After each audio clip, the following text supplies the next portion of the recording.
What up guys, Joachim here, Justin Morgan, and in this video we're going to continue with our overviews of the Ecumenical Councils.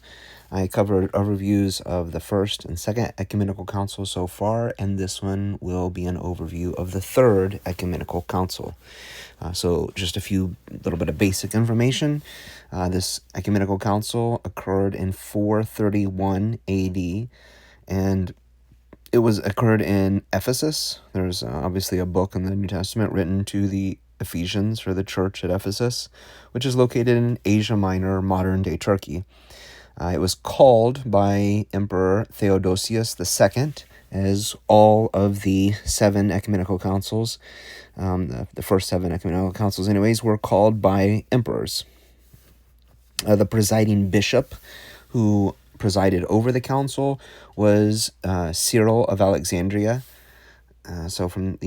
obviously from Alexandria, Egypt, and the main theological points that were discussed in it was the Nestorian controversy, the title Theotokos, there were some anathemas and condemnations, and there were ecclesiastical disciplinary issues that were kind of discussed and taken care of in this council. So we will quickly go over those, and then we will discuss some of the imperial involvements that happened from the emperor, or at least from Rome, or from historical associations at the time, and then the theological significance and historical complexities that dealt with these things. And lastly, we will touch on a reoccurring issue and how this council, or the ecclesiastical hierarchy and understanding of the church during this time period, might contradict some modern churches. I would in fact argue that historical Christianity basically argues against all Protestant churches, but we'll go a little bit more granular than that. So the Nestorian controversy, Nestorius was the patriarch of Constantinople, and he taught that the Virgin Mary should not be called Theotokos, which obviously in the Orthodox Church, that's what we know her as today, and we've known her as since this time, Theotokos, or the God-bearer. Theo meaning God, and Tokos meaning bearer, like to bear in her womb. She was the God-bearer, or in English we have typically translated this and known this more so as the Mother of God. It was translated, I think, into Latin that way as well, Mater Dios or something like that. But rather than, so Nestorius' argument was that she should not be called this, but rather she should be called Christotokos, or the Mother of Christ.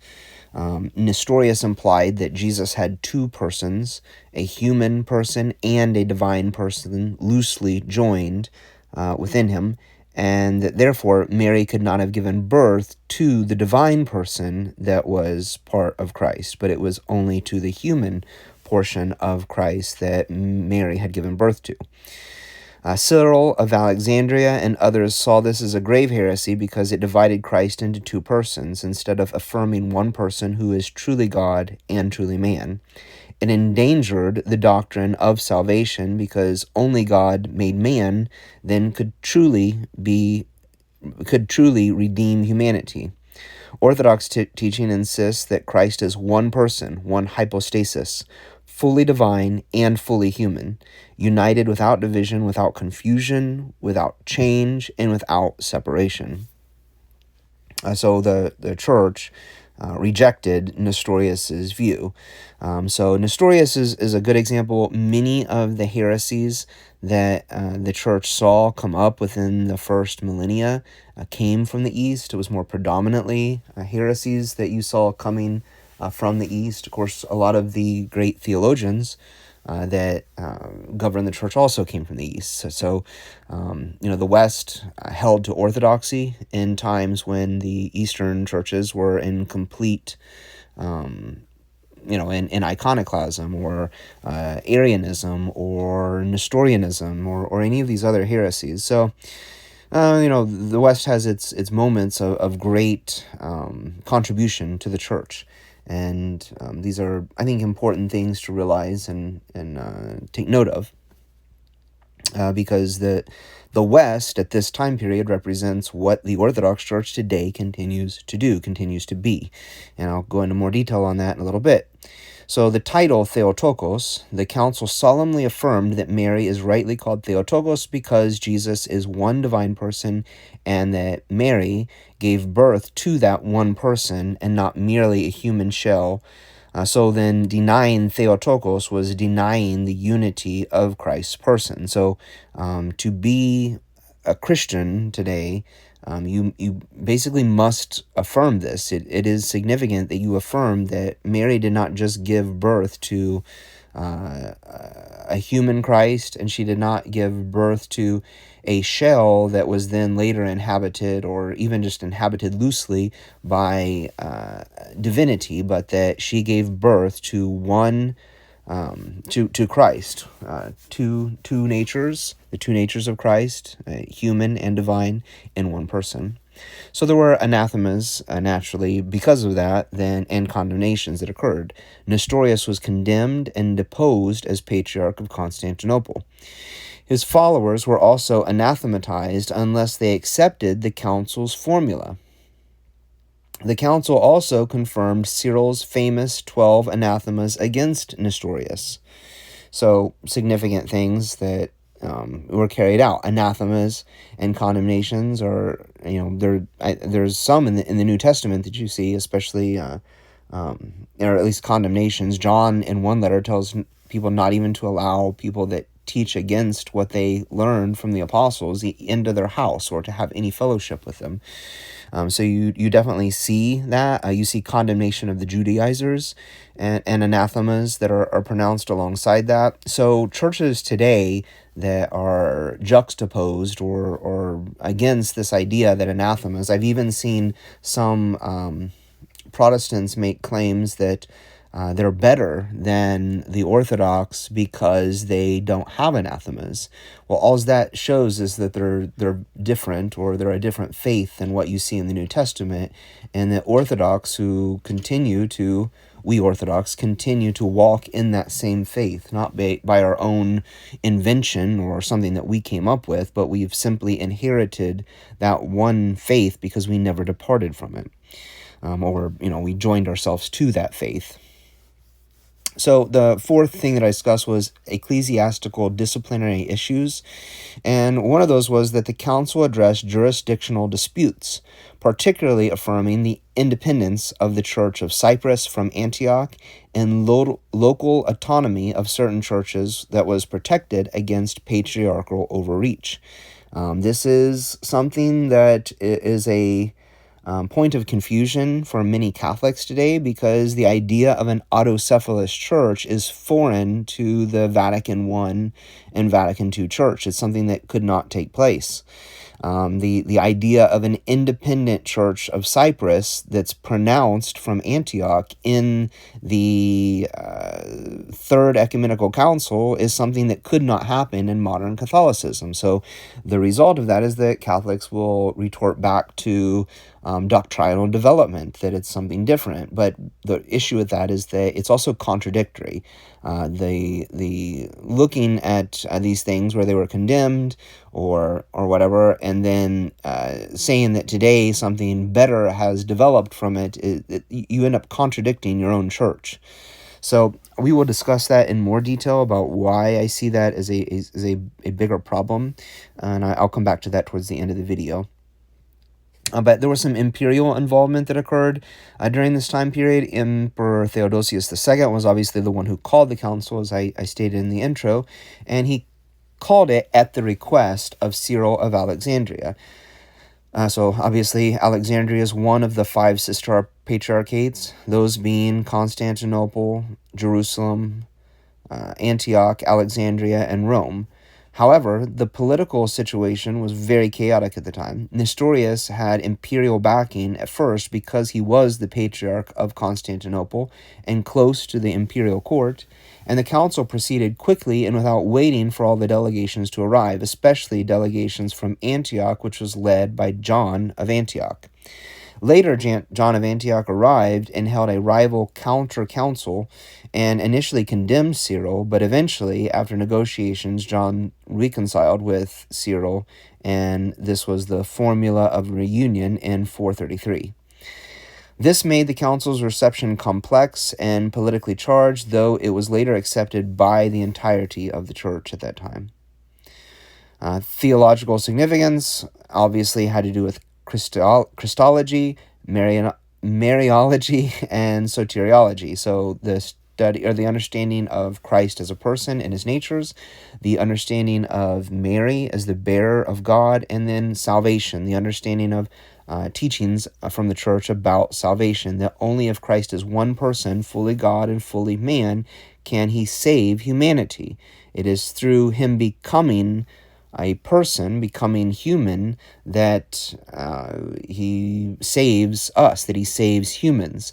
But in turn, we must also become human. When we participate in sin, when we participate in the acts of evil, whether those be through what people might consider minor sins or major sins, we lose parts of our humanity. And it is through repentance and a return to Christ in his person that we begin to become human again. So it is becoming human, which is what saves us as well. Human in the sense that we are becoming Christ. We are repenting of our lack of humanity, or our disregard of humanity, and which is the result of our sin, and a return to Christ. So the historical complexities of this is that Ephesus condemned Nestorianism. Nestorian churches, which are now often called the Church of the East, continued to exist in Persia and later spread throughout Asia.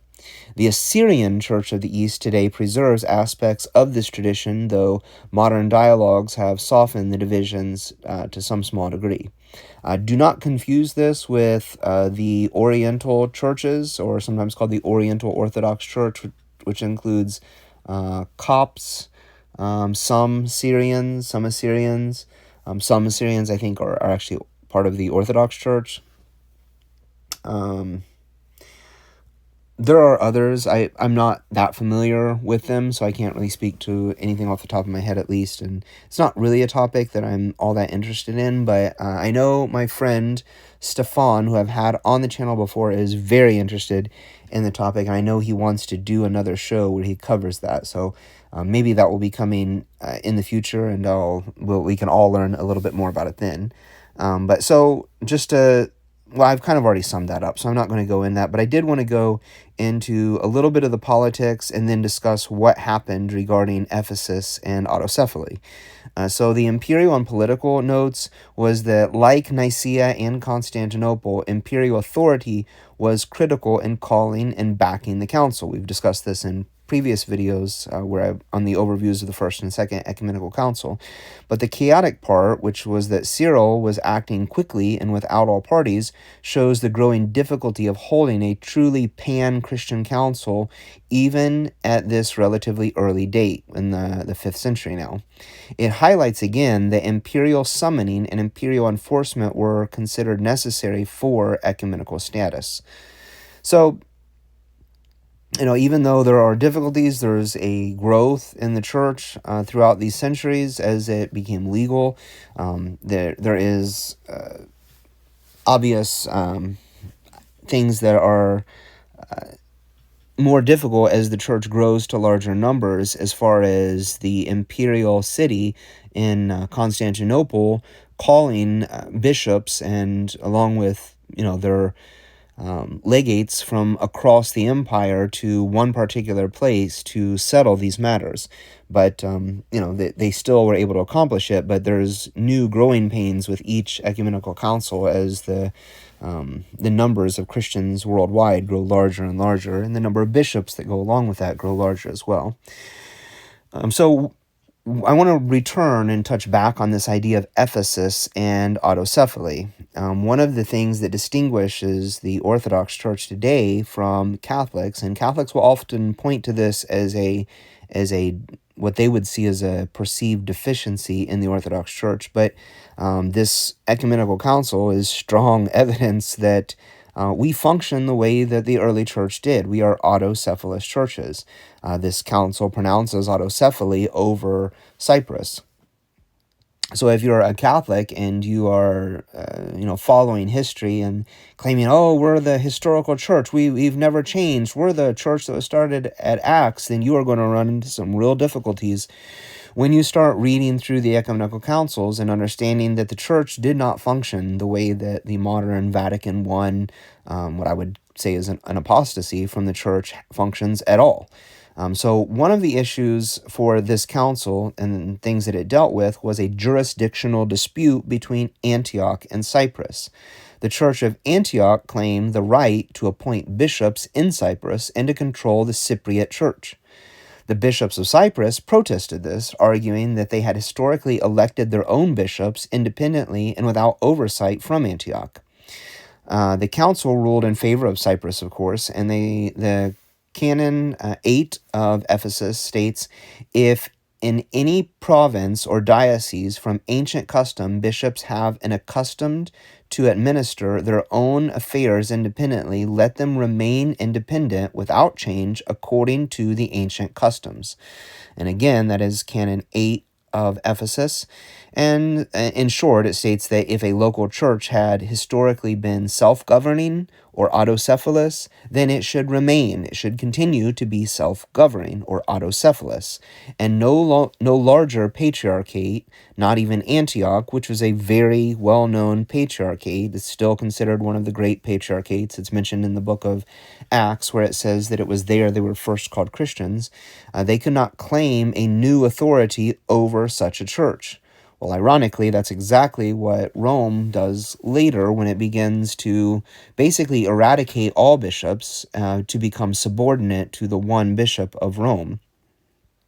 And so rather than functioning the way that the church had originally functioned for centuries and the way that the Orthodox Church has always functioned, where larger cities, larger dioceses could appeal up to larger dioceses and larger, more significant patriarchates, and we continue to function that way. They now, under at least the Vatican I understanding of the Pope, and really the entirety of the second millennia prior to Vatican I, the whole of the Catholic Church, every bishop is subordinate to the one bishop of Rome. So there really is no there is no bishops. There is one bishop, and all others are subordinate to him. This does not how the bishops in the ecumenical councils function, though. So what is autocephaly then? You might ask. Autocephaly means self-headed. It comes from Greek words aftos, which means self, and kephali, meaning head. And so an autocephalous church then governs itself. It elects its own bishops. It organizes its own synods. It remains doctrinally united to the church without external control. So you obviously can't reject the teachings of the church. You can't reject you can't reject, I guess the teachings of the church is the best way to put that. So you must remain subordinate to the church, but you are your own head. And even like Pope Benedict, when he made statements on the Orthodox Church, he made statements like they remain petrified in the first millennia. And I think he saw this as a negative. He saw this as something where we were unchanging. We did not evolve with new doctrines. We did not evolve to the modern era. We did not embrace new teachings and new theologies and new developments of doctrine. These were foreign concepts to the Orthodox Church. That's not to say that we never change or we don't have modern things. Like you go into an Orthodox church, there's lights. Well, there like electricity and things like that. Those weren't there in the first millennia. So there's some degree of modernity that we embrace and that we allow, but theologically and doctrinally, we don't change. We have the once received faith, apostolic faith, and it doesn't develop. It was received. So maybe our understandings of it develop, and we clarify it with words and with speech, but we don't add to it. It was perfect when we received it, and it's remained that way now. I think many Catholics have felt the pain of this as new popes, especially the last few, have had many updates and many doctrinal ideas and new concepts that many traditionalist Catholics, at least, do not see as positive. They do not see as teachings that are headed in the direction that traditional Catholics would want. So, those are, I think, things to note. So why does this pose a problem then for modern Catholicism? Well, I've already alluded to that, but in modern Catholicism, the Pope of Rome is proclaimed to have universal jurisdiction over the entirety of the Church. According to Pastor Aeternus in Vatican I, the Roman Pontiff has full, supreme, and universal power over the whole Church, a power which he can always exercise unhindered, meaning that no church can be fully self-governing apart from Rome, and even Eastern Catholic churches, though having some autonomy, must ultimately submit to the Pope's jurisdiction. The Pope can, in theory, intervene directly into any diocese anywhere in the world. So I'll go over a few contradictions, but I just wanted to touch really quick on that idea of Eastern Catholic churches. This is a painful topic to discuss because Eastern Catholic churches, they may do liturgies that look like the Orthodox Church. They have vestments that look like the Orthodox Church. They have language that's very similar to the Orthodox Church. And sometimes they frustratingly even claim to be part of the Orthodox Church. This is not true. If you are an Orthodox person, you cannot accept communion from one of these churches. They might give it to you, but the Orthodox Church pretty universally views this as, a heresy. You would have to repent of this. You would have to go to confession, speak to the priest, and confess that you accepted communion from a heterodox church before you are allowed to rejoin communion with the Orthodox Church. These are not Orthodox churches at all. So I see language, especially from Catholics, that present this and speak about this way.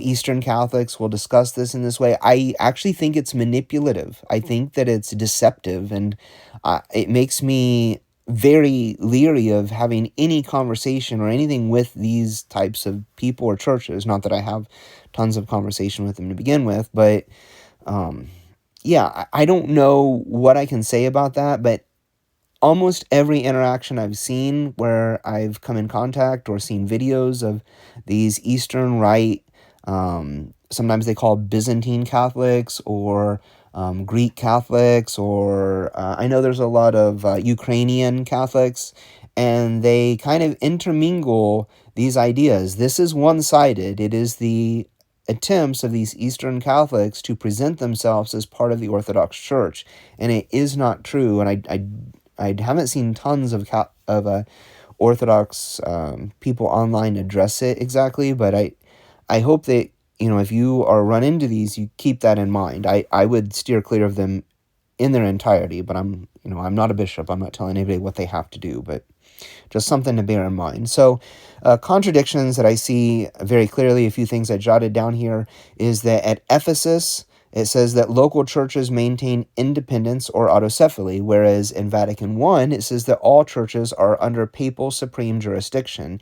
And before anybody goes back to this with that same idea of doctrinal development, at Vatican I, they claimed that was the papal supremacy church, that all churches being subordinate to the one papal supreme jurisdiction, that was the modus operandi of the early church. And Ephesus is a clear disagreement with that. It is a clear contradiction to that concept. So at Ephesus, what you see is a unity by shared faith and conciliarity. In Vatican I, what you see is a unity by hierarchical submission to Rome. At Ephesus, you see patriarchs and bishops that are protected by local customs. Their local customs are protected. What you see at Vatican I is that the Pope can override local bishops or patriarchates. Other patriarchates, that is. In the Orthodox understanding, Rome, at least for the first millennia, was one of our patriarchates. The loss of Rome has resulted in a separate church since that time, but those bishops of the first millennia that are popes and many of them saints are our saints. They are our church. We would actually see them as not part of the modern Catholic Church, or the Vatican I Church is probably a better way, I think, to say it. So at Ephesus, the Third Ecumenical Council, you see no single bishop that claims authority over all churches. And at Vatican I, of course, you see papal claims of universal, immediate authority over all. So thus, Canon 8 of Ephesus clearly recognizes the autocephaly, or autonomy, of churches. It recognizes modern papal doctrine papal doctrine insists that on supreme centralization of the Roman See, and therefore Ephesus' vision of church governance is incompatible with Vatican I's model. So they are separate churches. The important clarifications that have to do with that is that in the early church, the Pope was respected as having a primacy of honor, or presiding in love, as St. Ignatius says, and not a universal monarchy. The Orthodox Church today continues to operate on the model of conciliarity affirmed at the councils like Ephesus, and even early popes such as Leo I and St. Gregory the Great acted with a conciliar framework and not absolute rules. So, that is kind of it. I will post some of the sources. Some of them are scholarly, some of them are ancient, some of them are more modern, and then relevant documents from Vatican I councils like Pastor Aeternus from Vatican I, and the Catechism of the Catholic Church that are relevant to that part of the discussion. In the text box below the video, I forget what that's called now. I don't know why I'm blanking on what that's called, but I am too far into this video to restart. So I will post those sources in that box below the video. So if you guys want to search those out and search out those documents, then you will have the freedom to do that. You guys take it easy, and I will talk to you in a video coming very soon.